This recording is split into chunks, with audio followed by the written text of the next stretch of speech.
My name is Christie Hardin. I live in a small town in southern Indiana called Hardin with my husband and my daughter on a small farm. I've been a nurse for about 12 years, and I'm currently back in school to finish my bachelor's of nursing. We have about 25 members of my family living with HAE, and it's affected 5 generations of my family. My daughter's the 5th generation, and many of that 25 all live close to us in this small town. Hereditary Angioedema, or HAE as it's commonly referred to, is a disorder where you don't have enough of a protein or your protein doesn't work properly, and it can cause asphyxiation. When I had my first attack at 13, it was a facial attack. I looked into the bathroom mirror and my face was swollen so badly I didn't even recognize my reflection. And I went and told my mom, I'm like, look at my face, what's wrong with my face? And she knew right away that it was HAE. It was called a swelling disease in our family. Of course, they told us not to have kids, and my daughter and my boys seemed to really suffer with it. It seemed to affect their lives. It makes you feel kind of guilty.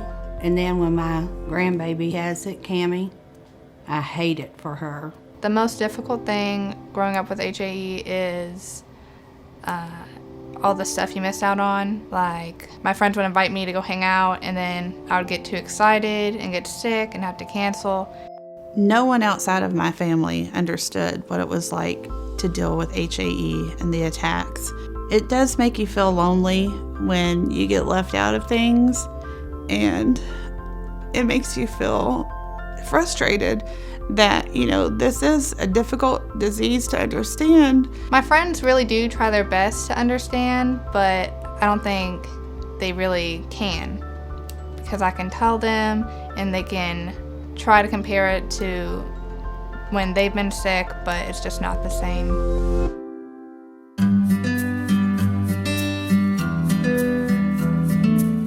Being a patient and also a caregiver for someone with HAE is very difficult. And even on days when I feel perfectly healthy, if my daughter has an attack, then that stresses me out because I'm so concerned about her, then I end up getting an attack. So a lot of times both of us depend on my husband. My dad is like super dad. I don't know what I would do without my dad. And my mom, also super mom. She's always supporting me, and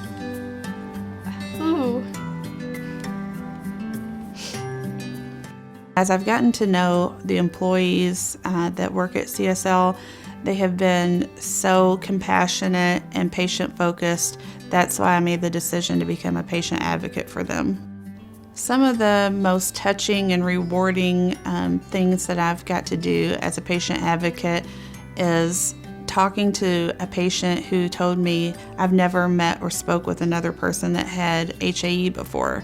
And that just blew me away because I had such a big family and I had so many resources, to talk with someone with HAE. I think we have a good support system because we understand. We've all been there. My grandma is easily my best friend.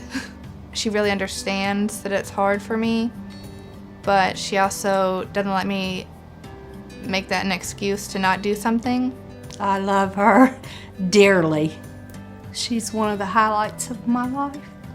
Although I had a much different childhood than my mom, and Cambridge has a much different childhood than me, we all have a bright future because of the advancements that are being made in the future of HAE. To everyone at CSL Behring, I'd like to say thank you. And no matter how big or small the role you play, it all comes together to make the lives of me and my family better.